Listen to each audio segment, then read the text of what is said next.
بسم اللہ الرحمن الرحیم. السلام علیکم. میں ہوں کرامت مغل اور میرے ساتھ ہیں احسان نقوی. نقوی صاحب، عمران خان نے آج پھر خطاب کیا اور وہ خطاب کہیں بھی دکھایا نہیں گیا. خطاب اس دوران ایک اہم کیس چل رہا تھا سپریم کورٹ میں، وہ بھی الیکشنز کے حوالے سے. بہت اہم کیس ہے جس کو فالو بھی کر رہے ہیں اور لوگوں کو بتا بھی رہے ہیں. خان صاحب کے خطاب کے دکھانے پر ایک کہہ لیں ریٹن یا ان ریٹن ایک بین ہے. اس سارے منظرنامے کو آپ کیسے دیکھتے ہیں؟ دیکھیں، منظرنامہ ایک نہیں ہے کرامت مغل صاحب. دلچسپ بات یہ ہے کہ منظرنامے ہیں 3. اچھا. ایک منظرنامہ ہے جو ہماری آنکھوں سے اوجھل ہے، جس پہ ہم بات نہیں کر سکتے، اور 2 منظرنامے ہیں. اب اس میں ہم ایسا کرتے ہیں کہ اس ویڈیو میں ہم آپ کو بتاتے ہیں کہ زمان پارک کا منظرنامہ کیا بتاتا ہے. صحیح.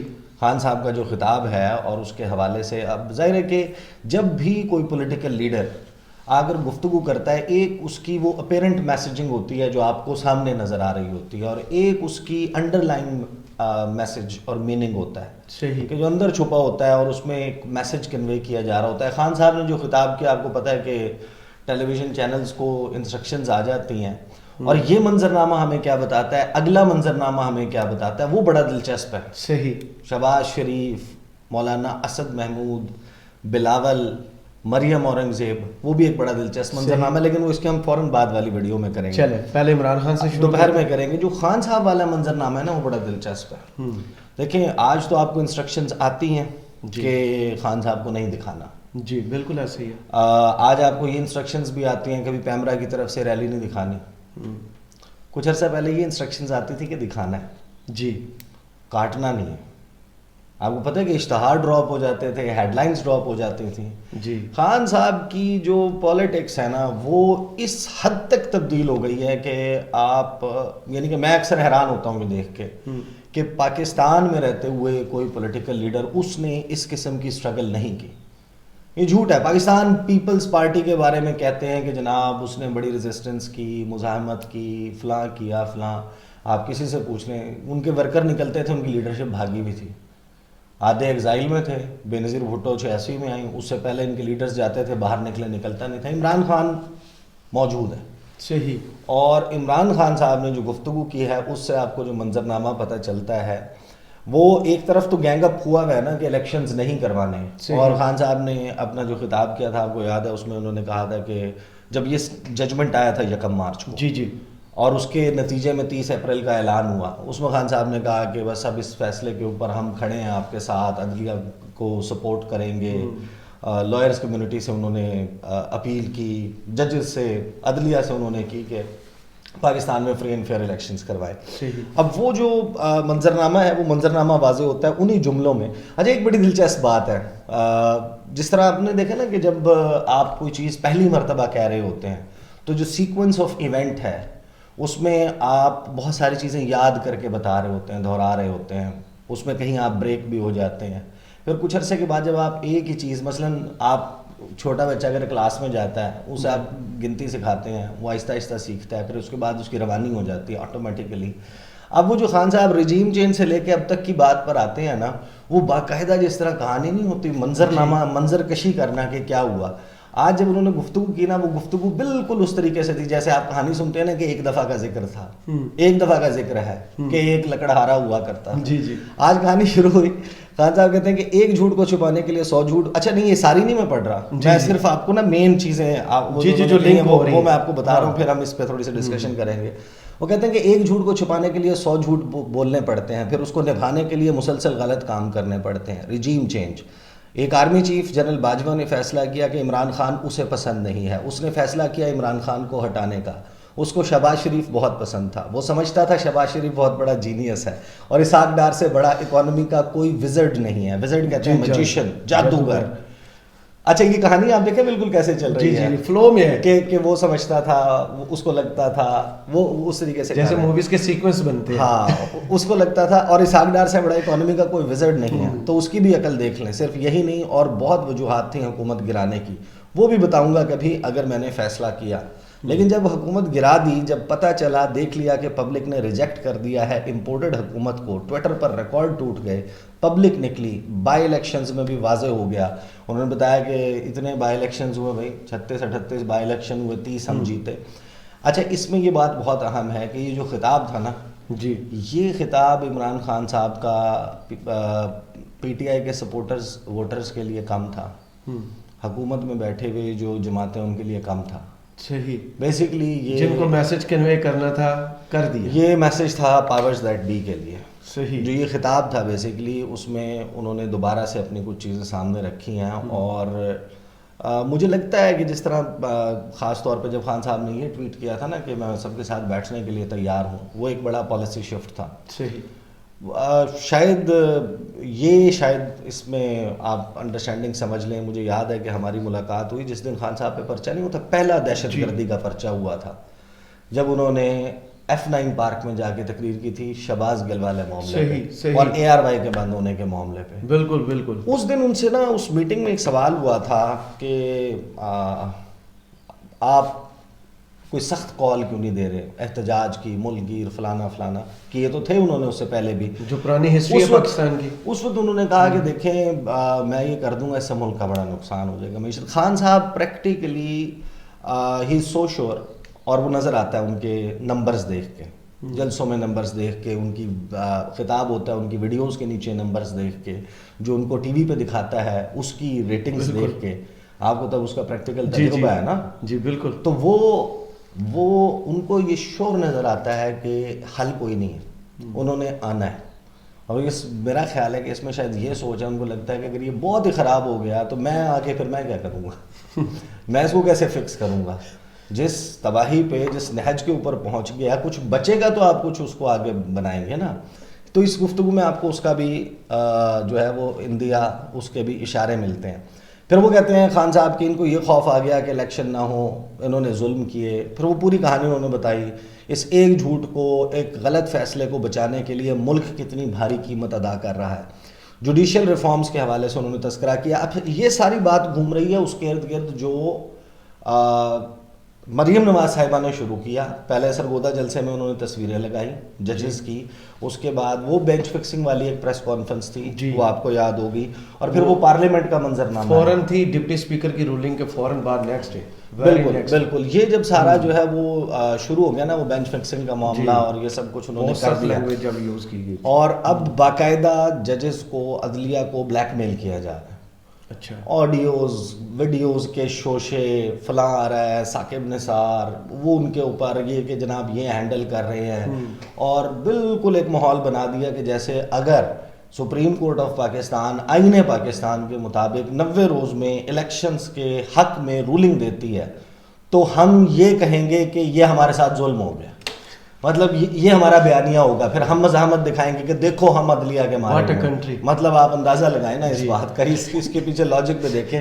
تو جب یہ سب کچھ چل رہا ہے تو اس وقت خان صاحب جو ہیں وہ, کیونکہ آپ کو پتہ ہے کہ لیجسلیشن آئی ہے, وہ لیجسلیشن جو ہے وہ چیف جسٹس کے اختیارات, ان کے بیسکلی اختیارات کم کرنے کے لیے. لیکن ایک بات بتاؤں, جو کچھ ہوتا ہے نا, what goes around comes around والی بات, بالکل ایسے ہی. مطلب اگر آج آپ ایک قانون سازی کریں گے, فی الحال آپ کو 2 کا, کیونکہ آپ کو اگلے چیف جسٹس سے بھی مسئلہ ہے, وقتی فائدہ سوچ رہے ہیں نا. اگرچہ لوگ بہت سارے سمجھتے ہیں کہ جسٹس قاضی فائز عیسیٰ جو ہے وہ نون کو بہت سوٹ کرتے ہیں, لیکن جو لوگ قریب سے سپریم کورٹ کو کور کرتے ہیں, جو ان کو جانتے ہیں, وہ کہتے ہیں کہ وہ نون لیگ کے لیے بھی مسئلہ بنیں گے, وہ ہر ایک کے لیے مسئلہ بنیں گے. یعنی کہ ان کے جو وے ہے چیزوں کو, معاملات کو ہینڈل کرنے کا. تو ابھی تو آپ ایک تیر سے 2 شکار کر لیں گے. آپ قانون لے آئے, ایک بل آ گیا, آپ اس بل کو پاس کرا لیں گے, آپ ایک لڑائی کھول لیں گے, محاذ کھول لیں گے سپریم کورٹ کے ساتھ. آرٹیکل 191 جو کہتا ہے کہ سپریم کورٹ اپنے لیجسلیشن قواعد اور وہ سب کچھ کر سکتا ہے. آپ you are going step ahead. آپ کہہ یہ رہے ہیں کہ بینچ بنانے کا اختیار سپریم کورٹ کے چیف جسٹس کے پاس نہیں ہونا چاہیے.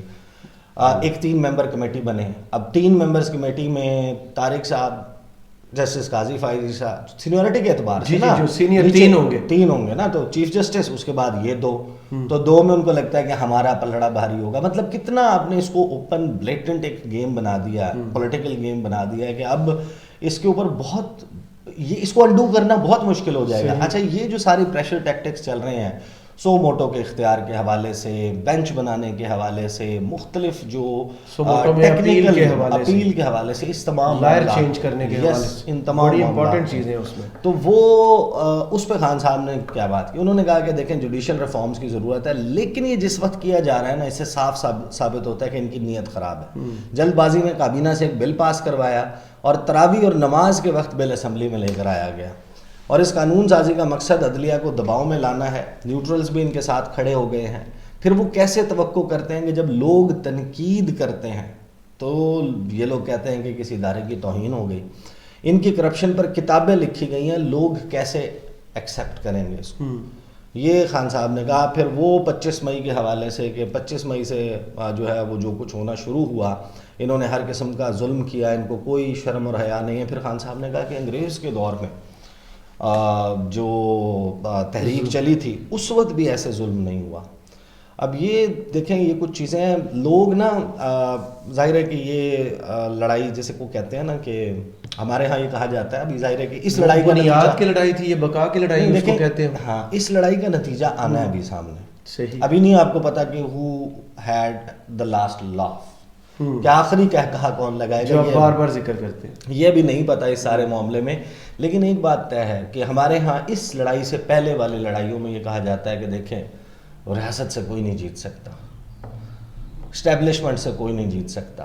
کوشچن یہ ہے کہ آپ جیت کس سے رہے, مطلب آپ ہرا کیسے رہے ہیں. اس وقت اگر کسی کو شک ہے کہ لوگ پاپولیرٹی میں کس کے ساتھ کھڑے ہیں تو وہ دوبارہ سے وہ کوشش کر لے, وہ ایک دفعہ الیکشن کروا لے. ابھی آپ کو نظر آ رہا ہے نا ایک بڑا ڈسکارڈ کریٹ کر رہے ہیں. بہت معصوم آدمی ہیں, بار بار کہتے ہیں الیکشن کروا لیں. الیکشن کروا اگر خان صاحب کے کہنے پہ نہیں ہو رہا, میرے کہنے پہ نہیں ہوگا. ابھی آپ آگے چلیں کہ خان صاحب کیا کہتے ہیں. پھر وزیر داخلہ پہ وہ بولے, پھر انہوں نے کہا کہ کاؤنٹر ٹیررزم کا بندہ لگایا ہوا ہے, یہ بندے اٹھا رہے ہیں, سوشل میڈیا کے لوگوں کو اٹھا رہے ہیں. آپ کو پتہ ہی نہیں ہے کہ سوشل میڈیا کام کیسے کرتا ہے. ویسے ان لوگوں کو نا فرینکلی نہیں پتا سوشل میڈیا. یہ جنہوں نے ریسنٹلی ایک بڑا وہ کیا ہے نا کہ گرافک ڈیزائنرز ہائر کر لیے ہیں, وہ ان کو گرافس اور پوسٹ بنا کے دیتے ہیں, اور پھر جو اس کی distribution it works the other way around. وہ پی ٹی آئی والے جو ہے نا ان کی سوچ وہ اشتہاروں والی ہے. اچھا, یہ بھی اشتہار والی کبھی کبھی میں حیران ہو جاتا ہوں. مطلب میں نے ایک انٹرویو کیا تھا تسنیم اسلم صاحبہ کا, اس میں فرینکلی اسپیکنگ میرے سارے کوسچنز, میرے جو کوسچنز لائن آف کوسچننگ اور آگے سے جو جوابات تھے وہ پیپلز پارٹی کے حوالے سے, خان صاحب کے حوالے سے, نواز شریف صاحب کی فارن پالیسی کے حوالے سے سیم تھے. مطلب یعنی کہ جو اور ان کا جو کانٹینٹ نکلتا تھا, یعنی خان صاحب پہ بھی کرٹیسزم ہوا تھا اس انٹرویو میں جی کہ یہ سکم ہے, پیپلز پارٹی میں یہ سکم تھے ان کی فارن پالیسی میں, اور نواز شریف کی فارن پالیسی میں یہ بڑی غلطیاں یا بلنڈرز تھے. میں نے تو نہیں کہیں اس کو یعنی کہ خود سے اس کو پروموٹ کیا, بوسٹ کیا یا شیئر کیا. اب اگر پیپلز پارٹی کی اور نون لیگ کی سوشل میڈیا ٹیمز اچھی ہوتی, وہ جاتی وہ خان صاحب والے پورشن میں سے اٹھاتی ہیں, اس کو وائرل کر دیتی. وہ میں نے تو نہیں کیا نا, I do not control that. P T I والی ٹیم نے اٹھایا اسی انٹرویو میں سے وہ کلپس جو نواز شریف کے حوالے سے تھے, وہ ایسے وائرل ہوئے, اس کے اوپر ایک نیشنل ڈیبیٹ شروع ہو گئی. اب کسی نے زحمت نہیں کی کہ وہ 36 منٹ کا انٹرویو ہے وہ پورا دیکھ لیں. 12 منٹ تین جماعتوں پہ. نہیں, یہ تو 3 سال پرانی بات ہو گئی نا. دیکھیں اب یہ تو ان کی اسمارٹنیس ہے. تو میں بھی اکثر حیران تو میں جملہ خان صاحب کو ہی بول دیتا ہوں. خان صاحب کہتے ہیں کہ ان کا سب سے بڑا مسئلہ ہے کہ یہ پڑھے لکھے نہیں اور نہ ہی پڑھتے ہیں. نہیں, یہ سوشل میڈیا خان صاحب کا سوشل میڈیا والے معاملے میں ان کو واقعی سب کو نا سیکھنے کی اور اس کو تھوڑا سا کول ڈاؤن کرنے کی بھی ضرورت ہے. آگے چلتے ہیں جناب. خان صاحب جو ہیں وہ انہوں نے پھر وہ بتایا باورچی کو جو ان کے اٹھا جی گھر سے, اور اس سے بھی یہ وہ کہتے ہیں کہ پوچھ رہے ہیں کہ کھاتا کیا. خان صاحب کے کھانے میں جو ہے وہ تو ہم لوگوں کو پتہ ہے کہ بہت دلچسپی ہے کیسے کھاتے ہیں. حسان نیازی کے حوالے سے ایک صوبے سے دوسرے صوبے, اسلام آباد سے کوئٹہ سے سندھ, تو لاہور, پھر لاہور سے سنا, پھر اسلام آباد, پشاور کا بھی سن رہے ہیں جی. تو وہ سارا چل رہا ہے. اس پر بات کی, اظہر مشوانی کے حوالے سے بات کی, لیکن ایک بات بہت امپورٹنٹ کی. وہ بات یہ تھی جو سب سے اہم ہے, جو تمام پولیٹیکل لیڈرشپ کو, تمام سول ملٹری سارے لیڈرشپ کو سمجھنے کی ضرورت ہے. ہم جو یہ سب کچھ کر رہے ہیں نا, اس میں عوام کی ایک دوسرے کے ساتھ بھی نفرت بڑھا رہے ہیں. ان لیڈرشپ کے حوالے سے بھی ایسا نہیں ہے کہ لوگ اس سارے پروسیس میں عمران خان سے نفرت نہیں کر رہے, ان سے بھی کر رہے ہیں, اداروں سے بھی کر رہے ہیں. نفرت تو ہے نا, وہ تو معاشرے میں ایگزسٹ کرے گی نا, وہ ڈائنگ فینومینا نہیں ہے, اٹ سٹیز, وہ آپ کے لائف لانگ رہتا ہے. تو آپ یہ بہت زیادہ تو خان صاحب نے اس کو پوائنٹ آؤٹ کیا. انہوں نے کہا کہ دیکھیں تنقید کرنے سے معاشرہ ختم ہو جاتا ہے اور قوم ان لوگوں کی وجہ سے آپ کے خلاف ہو رہی ہے. یہ میسج اسٹریٹ اپ اسٹیبلشمنٹ کے لیے تھا اور فوج کے لیے تھا. صحیح. کہ کیونکہ اب یہ سب کو معلوم ہے, یہ صاف تاثر ہے اور یہ حقیقت ہے کہ آپ اس حکومت کی بیک پہ کھڑے ہوئے ہیں تو لوگوں کو نفرت تو ان سے ہے, سپورٹ آپ ان کو کر رہے ہیں تو لوگ آپ کے بھی خلاف ہو رہے ہیں. اچھا دوسرے منظرنامے پہ میں تھوڑی سی اور کچھ چیزیں بھی بتاؤں گا آپ کو. تو وہ پھر انسانی حقوق کی خلاف ورزیوں کے حوالے سے بات کی. پھر خان صاحب نے یہ بھی کہا دیکھیں کہ ابھی تو اس غصے کو کنٹرول کیا ہے, ابھی ہم جلسہ کرتے ہیں, تقریر کرتے ہیں, واپس آ جاتے ہیں. میں ہر جگہ لوگوں کو کہتا ہوں تصادم سے روکیں, آپ ایسا نہ کریں کہ یہ نہ ہو کہ گیم سب کے ہاتھ سے نکل جائے. This is what everybody needs to understand in this country, کہ گیم سب کے ہاتھ سے نہ نکل جائے. غربت ہے, مہنگائی ہے, بے روزگاری ہے, جو حالات ہیں ان لوگوں نے آ کے یہ اگر ٹھیک کر دیتے ہیں نا, آپ یقین مانیں اصل میں the rise of Imran Khan frankly speaking میری اپنی اسیسمنٹ یہ ہے کہ جو رائز آف عمران خان ہے نا is a by product of consistent failure of two major political parties and military leadership. Muslim League Noon اور پیپلز پارٹی اور آپ کی آرمی جو پرویز مشرف کا دور تھا, جی اگر انہوں نے ڈیلیور کیا ہوتا کیا گنجائش ہوتی کہ ایک تیسری پولیٹیکل فورس کھڑی ہو سکے, اور نئی جماعت آ کے اگر انہوں نے دودھ اور شہد کی نہریں بہا دی ہوتی, اگر لوگوں کے معاملات ٹھیک کر دی ہوتے, انہوں نے گڈ گورننس قائم کی ہوتی, انہوں نے کرپشن نہ کی ہوتی, انہوں نے منی لانڈرنگ نہ کی ہوتی, انہوں نے اپنے محلات نہ بنائے ہوتے, انہوں نے اپنی انڈسٹریل امپائرز نہ کھڑی کی ہوتی, انہوں نے اس سسٹم میں جونکوں کی طرح اپنے لوگوں کو فیلڈ جس طرح کیا جاتا ہے فیلڈنگ سیٹ کی یا پوری یہ نہ کی ہوتی, تمام معاملات آئین اور قانون کے مطابق ہوتے, قانون کی حکمرانی ہوتی, تو Imran Khan stood no chance. Absolutely at best Imran Khan sahab commentary کر رہے ہوتے, کہیں پر کرکٹ میچز کی جو اتنا بڑا گیپ کتاب لکھ رہے ہوتے, انٹرویوز دیتے, اپنا فلانتھراپسٹ کا کام کرتے, وہی کمنٹری کر رہے ہوتے. 2 کی بجائے 4, 4 کی بجائے 6 ہاسپٹل بنا رہے ہوتے, 4 کی بجائے 8 یونیورسٹیز بنا رہے ہوتے. His rise in politics is because they field. Absolutely یہ ناکام نہ ہوتا تو خان صاحب کا رائز نہ ہوتا. صحیح. تو یہ تو سب کو سمجھنے کی بات ہے نا. پھر انہوں نے بات کی, پھر انہوں نے تصادم کے حوالے سے انہوں نے کہا نہیں کبھی نہیں کہوں گا, ظلم کے خلاف آواز اٹھائیں. اور پھر آخر میں انہوں نے کہا دیکھیں آخر میں پھر اپنے نیوٹرلز کو کہتا ہوں, یہ دیکھیں نا پیار اسٹل دیئر. تو کہتا ہے کہ میں آخر میں پھر اپنے نیوٹرلز کو کہتا ہوں کہ ابھی بھی کورس کریکشن کرنے کی ضرورت ہے, ابھی بھی راستہ درست کر لیں, کیونکہ یہ جو راستہ آپ نے پکڑا ہوا ہے خوف پھیلانے, ڈرانے اور دھمکانے کا, یہ بیک فائر کر رہا ہے. اس سے کوئی نہیں ڈر رہا بلکہ لوگوں میں نفرتیں بڑھ رہی ہیں, اور حل یہ نہیں ہے, حل صرف ایک ہی ہے, صاف اور شفاف الیکشن. یہ ہے جناب پہلا منظرنامہ. اور پیش گوئی اس میں آپ کو پتہ ہے نا کہ خان صاحب نے کی تھی, وہ بھی آپ کو اس منظرنامے سے بالکل آج درست معلوم ہوتی ہے. وہ 2011 میں جو نسیم زارا کے انٹرویو میں کی تھی, بالکل 2000 وہ نسیم زارا صاحبہ کے انٹرویو میں ان سے سوال ہوا, اس وقت میرا خیال ہے نون لیگ اور اس کی لڑائی چل رہی تھی, پیپلز پارٹی کی کوئی لڑائی رنجشیں ہوئی تھی, اور اس لڑائی کے ضمن میں بات ہو رہی تھی. غالباً اب مجھے ایگزیکٹ یاد نہیں ہے, لیکن شاید ان سے یہ کہا تھا کہ آپ پھر ان میں سے اس کے ساتھ کیوں نہیں کسی الائنس کرتے یا وہ کرتے نا. تو انہوں نے کہا نہیں یہ سب اندر سے ایک ہی ہیں, اور یہ جب میں وہ کروں گا یا ان کا احتساب ہوگا, ان کے احتساب کی بات پھر ایک ہو جائیں گے. اور انہوں نے کہا تھا نہیں نسیم زارا نہیں ہو سکتا, ہاں نہیں ہو سکتا لیکن اور یہ آج ہو گیا. پھر وہ ہوا کہ وہ سیاسی جماعتیں نہ ان کے سیاسی قبلے ملتے ہیں, نہ نظریات ملتے ہیں, نہ افکار ملتے ہیں, نہ سوچ ملتی ہے. نظریاتی کہہ دیا انہیں یار, جو بھی نظریہ تو ہے نا ان کا اپنا. اگر چلے آپ اچھا نہیں لگتا, برا لگتا ہے, کمزور لگتا ہے, ان کا اپنا چلے, یہ بھی تو ذاتی ہے نا, یہ بھی تو ایک نظریہ ہے نا کہ کھاتا ہے تو لگاتا بھی ہے. مطلب اگر لوگ بلیو کرتے ہیں, جمہور تو یہی ہے نا. بہت بڑا نظریہ پھر تو یہ نقوی صاحب آواز خلق کو نکار خدا سمجھو. کچھ چیزیں لائٹر نوٹ پہ بھی کی جاتی ہیں, لوگ سمجھتے ہیں اس کو. تو یہ ہے جناب پہلا منظرنامہ. دوسرے منظرنامے کا انتظار کریں. چلیں, بہت شکریہ آپ کے تجزیے کا. کمنٹس باکس میں ضرور بتائیں یہ ویڈیو آپ کو کیسی لگی. اجازت دیجیے, اللہ حافظ.